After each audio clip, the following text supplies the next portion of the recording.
Buenos días, ¿cómo están?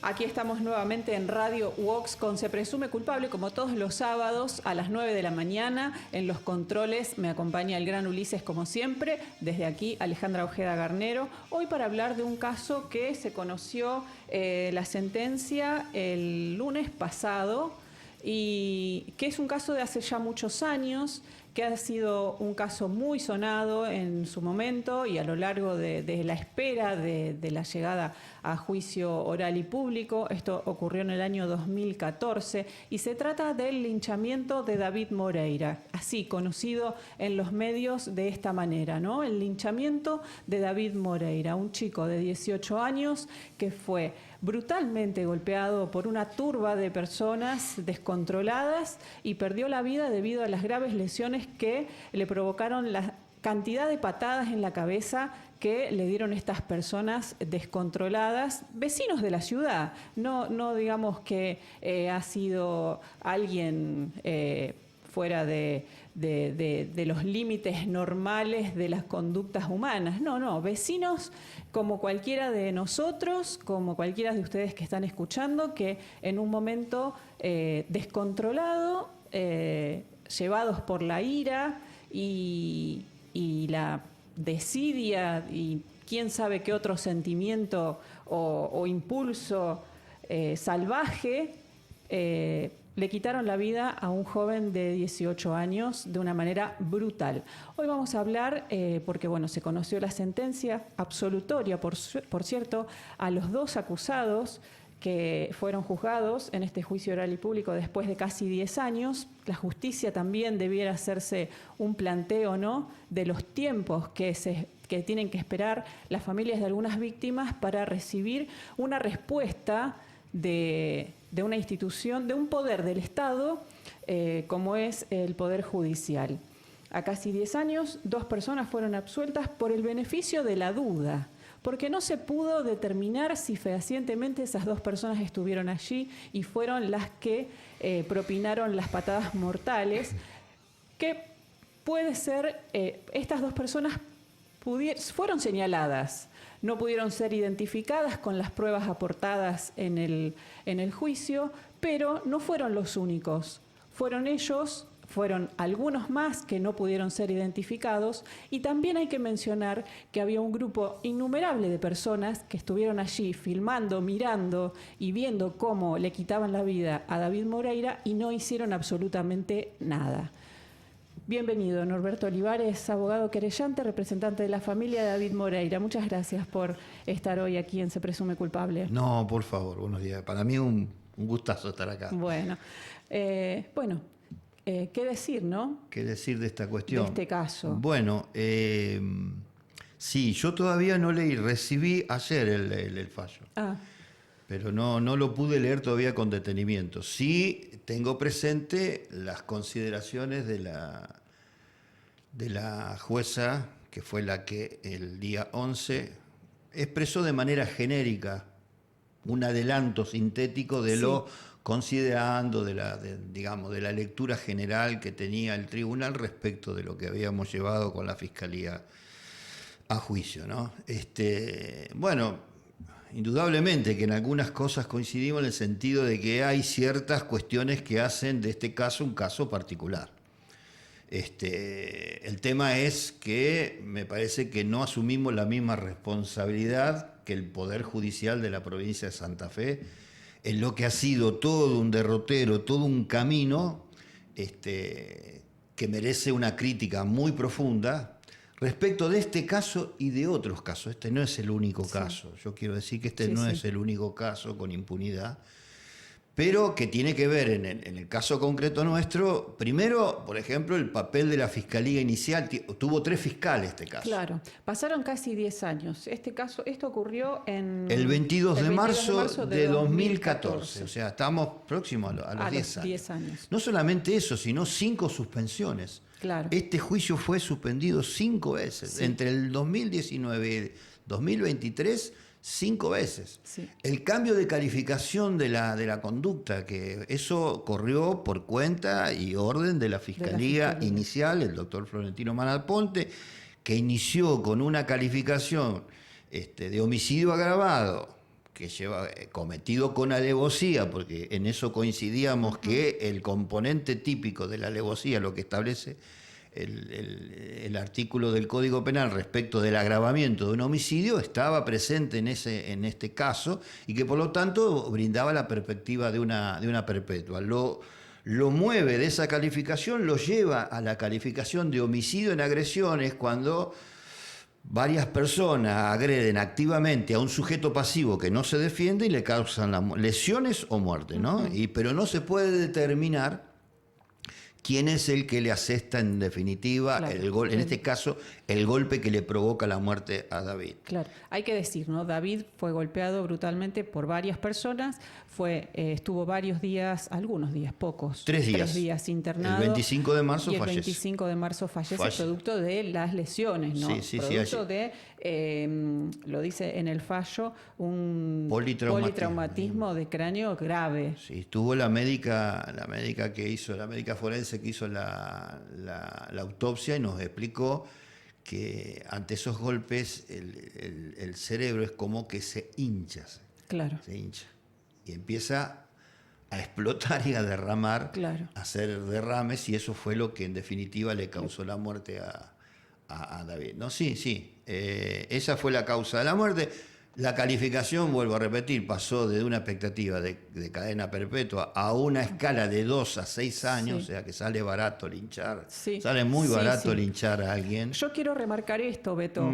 Este fallo me parece un mensaje muy peligroso para la sociedad, en este sentido, ¿no? No hay duda. Y más en el contexto en el que estamos hoy, con el gobierno nacional que impulsa, de alguna manera, este tipo de comportamientos, ¿no? Y sí, que avala. Sí. Entonces me resulta un fallo muy peligroso, un mensaje muy peligroso para la sociedad. Sí. Nosotros, cuando digo nosotros, yo participo en el movimiento de derechos humanos del año 82, o sea que hace bastante, y hemos tenido, en la lucha contra la impunidad de lo que fue el terrorismo de Estado, hemos tenido una versión, digamos, clásica, histórica de la impunidad, que en este caso ubica al Estado como promotor primero de las violaciones y las agresiones a los ciudadanos, y segundo, después todos los mecanismos que tienen la justicia, fundamentalmente su eje central, su organismo central, pero también toda una serie de connivencias políticas del poder político que hacen a una política del Estado que promueve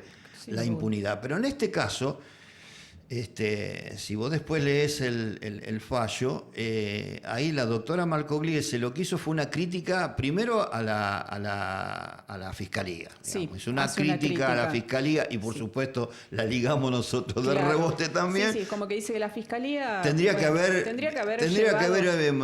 mirado, porque como fue la audiencia preliminar que ordenó que se hiciera el juicio fue en el 2018, lo que le dice del 2018 a este año, la Fiscalía podría haber verificado el peso, la contundencia de la prueba que se tenía para llevar el caso a juicio, ¿no? Para promover el juicio. Bueno, no habla ni de las suspensiones, ni habla de que cambió 3 veces la Fiscalía, ni habla del cambio del compromiso, que yo creo que eso es una decisión política de la Fiscalía Regional de Rosario de modificar esa calificación. Eso fue una decisión política.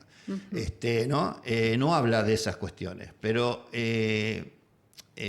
a lo que voy es que están estas cuestiones, inclusive hasta, no sé, debe estar también la crítica al personal policial, por ejemplo. Sí. También hay una crítica al personal policial porque dice, tenía un montón de gente que estaba en el lugar y ¿por qué no procedió a identificar? Porque podía haber encontrado algún culpable. Llegaron a los 10, 15 minutos, bueno, eso también es discutible. O sea, hay toda una crítica de la línea, incluso del accionar de organismos del Estado que tiene que ver con la justicia y la policía, y después, por lo menos en la audiencia que yo participé, no sé si lo debe repetir en la sentencia, la doctora Marcogliese lo que refiere es que ante los grados de criminalidad que tiene la ciudad, los niveles de violencia que tiene la ciudad, que todos reconocemos, digamos, eso sería, lo que hace falta son... Habla concretamente, digamos, específica, estoy diciendo literalmente lo que dice, políticas públicas activas. Sí. Y ella, como no se considera, al decir al definir y al promover esta consideración, no se considera como parte de un organismo que tiene y que tuvo que ver, que es el Poder Judicial. Ella es un integrante del Poder Judicial. Ella se aísla, digamos, se encorseta en la cuestión de su papel como jueza de un juicio, pero no se incorpora dentro del Poder Judicial y no valora la política activa que tuvo. Porque acá sí hubo política activa. Si cambiamos la calificación legal, si tardamos 10 años en iniciar el juicio, y si directamente suspendemos 5 veces el juicio, bueno... Inexplicable eso, ¿no? Esas son las políticas activas. Esa es la gran pregunta. Eso no lo menciona. No hace una crítica. Es como que le hace una crítica al sujeto externo. Sí. En este caso, la fiscalía, a la policía. Y bueno, obviamente también a la querella. La ligamos nosotros. Y te digo sinceramente, nosotros nos consideramos gran parte de los hacedores de la prueba. Que se puede decir que es escasa, que no es tan contundente, pero la poca prueba que se pudo aportar, nosotros hicimos un trabajo con los familiares, con las organizaciones, hicimos todo un trabajo de búsqueda para lograr con los Y también con los hay que decir, Beto, que en este caso hubo un pacto de silencio, que eso también colaboró a que este fallo sea de esta manera el día de hoy. Eso habla también, no sé si lo habla la sentencia. Lo menciona muy por arriba. Pacto de silencio, lo dijo la doctora Marcogliese. Bueno, ahí yo te iba a decir que el componente distintivo de este caso de impunidad es el accionar del Estado, con todo lo que estuvimos hablando hasta ahora. Pero también tiene que ver, yo no hablaría de un pacto de silencio, sino que hablaría que en el barrio Escuénaga, una parte del vecindario reivindica y apologiza sobre esta forma de resolver el conflicto del delito. Sí. Digamos, y esa fue la gente que actuó, por ejemplo, una de las testigos que tuvo un relato muy valiente, que hasta inclusive lo reconoció a Comesa, a uno de ellos, contó que un día iba caminando y que se fue del barrio, un día iba caminando por la calle con su hija, la hija era compañera de estos tres, porque se conocían del barrio, y que uno de los vecinos escupió el piso y le dijo que era una buchona. Con un tono que ella dijo, la verdad que yo me sentí amenazada. Sí. Entonces, lo que yo digo es que hay una parte de la sociedad, una parte de ese barrio, que indudablemente tiene internalizado y apologiza y reivindica esta forma de resolver este conflicto. Y después también operó el temor. Es cierto que operó el temor. Entonces es una mezcla entre el accionar del Estado, que tiene todas estas características, a la cual la doctora Marcogliese, las ve de afuera. Y después estos componentes, digamos, que están en la cultura, que se ha transformado en una verdadera ideología de la muerte, de la muerte privada, de tomar las cuestiones de la seguridad en manos privadas. Eso está muy arraigado, y el miedo que ha metido esa cultura dentro del otro vecino, y eso la verdad que se transformó en un muro que no nos permitió a nosotros perforarlo y lograr que vayan 2 o 3 testigos valientes, con coraje, que los conocen a todos los que participaron, que es un grupo muy determinado, de 5 o 6 personas, y que directamente podrían haber indicado de quiénes eran los que le habían provocado semejante muerte a David, ¿no? Exacto. Ese es un poco porque sin duda los vecinos que estuvieron presenciando ese momento pueden reconocer sin ningún problema a todas las personas que golpearon a David Moreira. En otro pasaje del fallo, la doctora Marcogliese, obviamente es un tribunal el que decide, sí, porque son 3 quien hizo la lectura, avala esto, ¿no? de la aprehensión civil Sí. o de la detención civil, que estuvo muy de moda y que hay medios que inclusive lo han fogoneado bastante en estos últimos tiempos. Y la doctora Marcogliese lo avala y dice que eso está avalado por ley. Por el Código de Procedimiento. Por el Código de Procedimiento. Sí, el artículo 212. Artículo 212, exactamente. Sí. Entonces, bueno, ahora justo no encuentro el pasaje puntual. Acá está. Dice, en un caso en el que la víctima fue coautor, de un hecho ilícito, estas son las... Cuando un fallo empieza hablando, hay que hacer algún tipo de consideraciones antes de decir el fallo, es por alguna cuestión, ¿no? Uh-huh. Pero dice que está habilitada la aprehensión privada de parte de los transeúntes y vecinos que están en la zona. Esto lo prevé el artículo 212, como vos bien lo decías, el Código Procesal Penal de Santa Fe. Con el imperativo que los tienen que poner inmediatamente a disposición de la policía. Esa aprehensión civil termina cuando hay que automáticamente, una vez detenida esa persona, llamar a la policía y ponerlo a disposición de la policía y de la justicia. Eso no habilita a que le toquen un pelo. Una cosa es detener o aprender a una persona para evitar que se cometa un delito, y otra cosa es hacer justicia por mano propia, como se hizo en este caso. Uh-huh. Y descargar toda esa furia. Y descargar, obviamente, toda esa furia contra un chico que no estaba armado, que estaba ya reducido, y que la persona que había sido agredida no estaba ya corriendo peligro de ningún tipo. Entonces, vale decir, estas consideraciones a las que hizo referencia la jueza Marcogliese al inicio de la lectura del fallo tienen que ver con que David Moreira había participado de un hecho ilícito, lo cual me parece profundamente, totalmente impertinente hacer esa aclaración al inicio de la lectura del fallo. En el mismo fallo me parece completamente impertinente, porque esto no pasó solamente en este caso, ha pasado en otros casos que también yo he seguido, y que se hacen determinadas aclaraciones. A ver, esta persona, o porque fue a comprar droga y le pasó tal cosa, o porque hizo tal cosa. No se está juzgando el hecho que haya cometido esta persona, porque de hecho, estas personas que terminaron con la vida de David Moreira le quitaron la posibilidad de ser juzgado ante la justicia como ellos sí la tuvieron en este caso, y que prácticamente no hay justicia porque, se terminaron absueltos. Y sin ningún tipo de problema. Sí. Lo que pasa es que hay que vincular, en este caso, el articulado del Código Procesal con el contexto social en el que vivimos. O sea, una cosa es la letra de la ley, lo que establece la ley, y uno podría decir, en situaciones normales,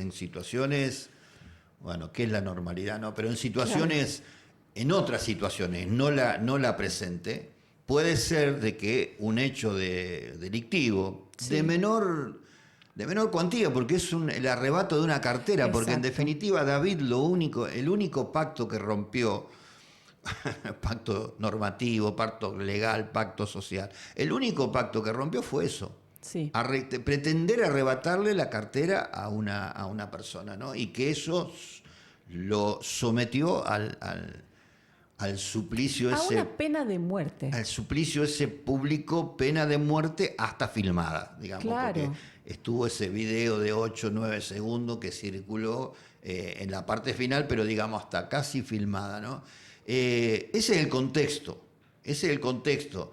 Yo tendría más cuidado en el sentido de hacer este tipo de consideraciones, porque, vuelvo a repetir, en el contexto actual, donde está tan acendrado, donde está tan instalado esta idea de que hay que matar a los pibes chorros, hay que tomar justicia porque el Estado, porque la policía está tomando mate, porque está con el celular todo el día, porque entran por una puerta y salen por la puerta giratoria, todas esas cuestiones.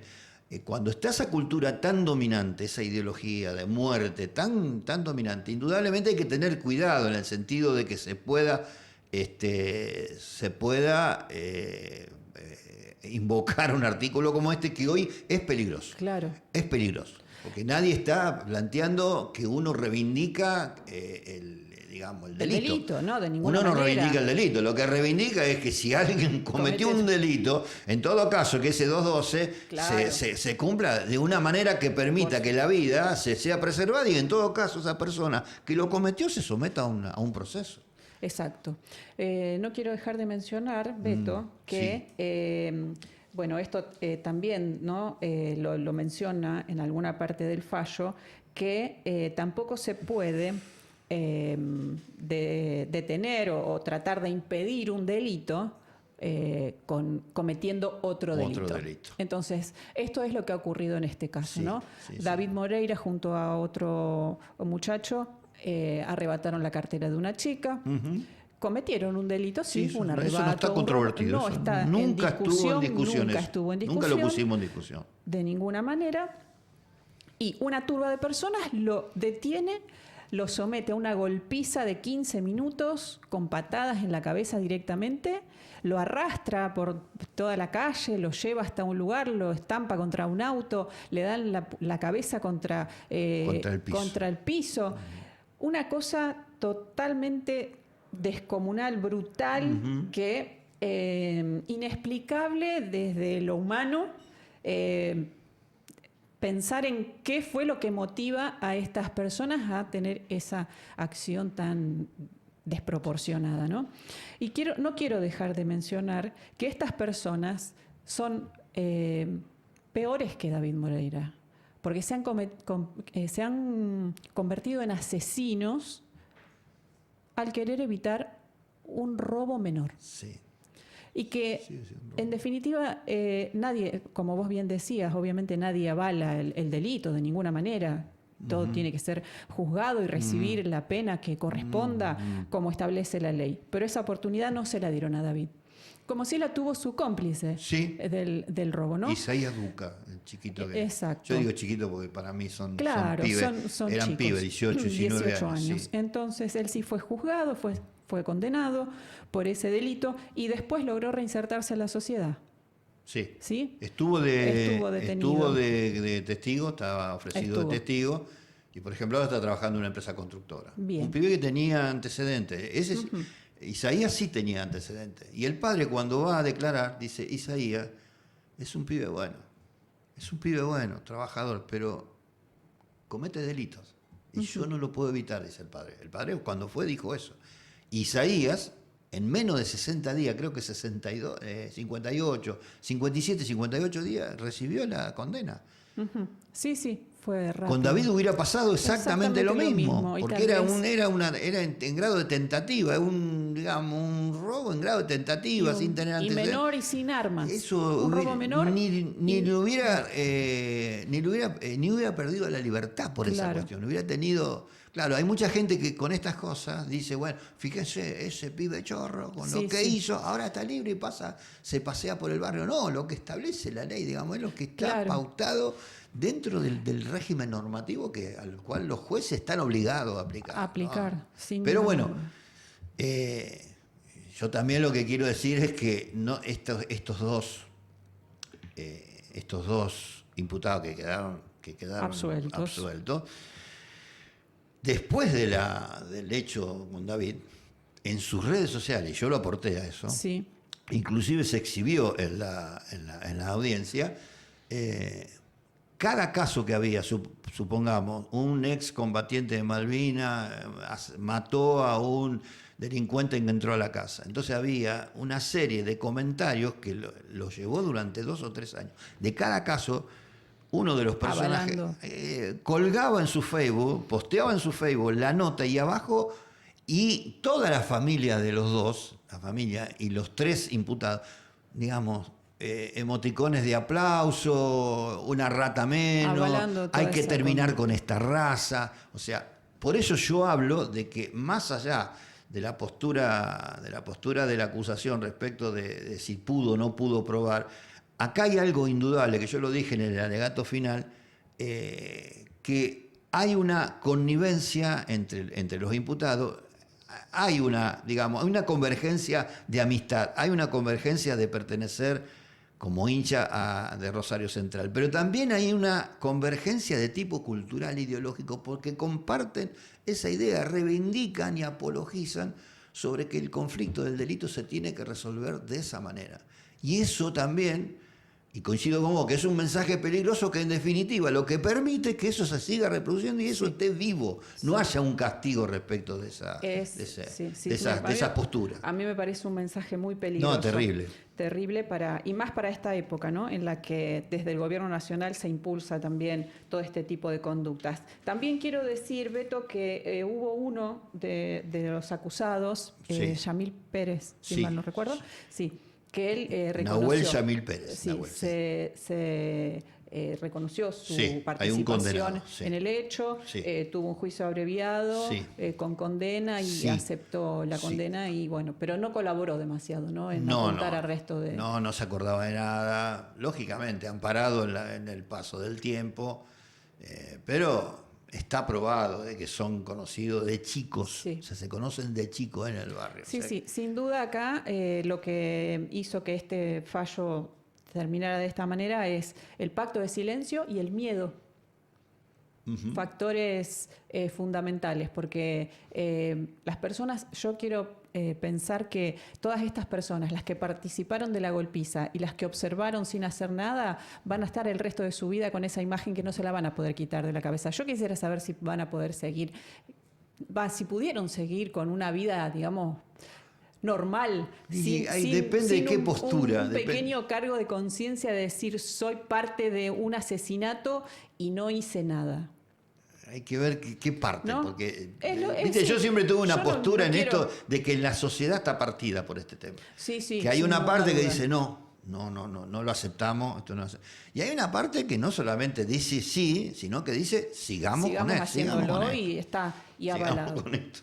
Realmente un golpe muy, muy, muy grande para la familia también. Sí, ¿no? Un golpe muy grande. Lógicamente, yo le había hablado claramente a Lorena sobre las expectativas, que no tuviera una expectativa muy alta, porque indudablemente se analizaba de que las pruebas no eran tan contundentes como sí en el caso del otro imputado, donde ahí sí, de haber ido a juicio, creo que terminaba condenado.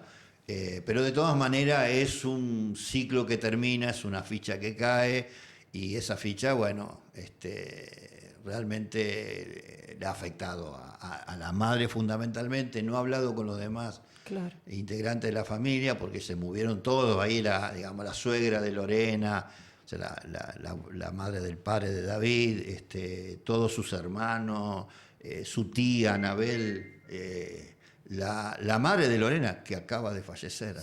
Recibí la noticia que al mediodía falleció justamente después del fallo. Fíjate vos qué casualidad, ¿no?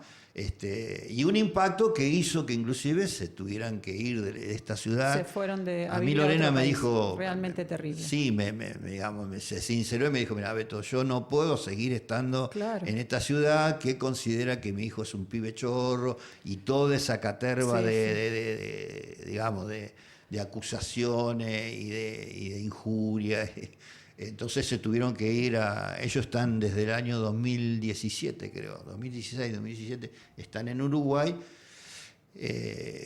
haciendo un duelo, porque indudablemente Rosario no le permitía un clima, el clima era muy hostil, el clima era muy agresivo, y por lo tanto tuvieron que buscar ese autoexilio allá en Uruguay. Terrible.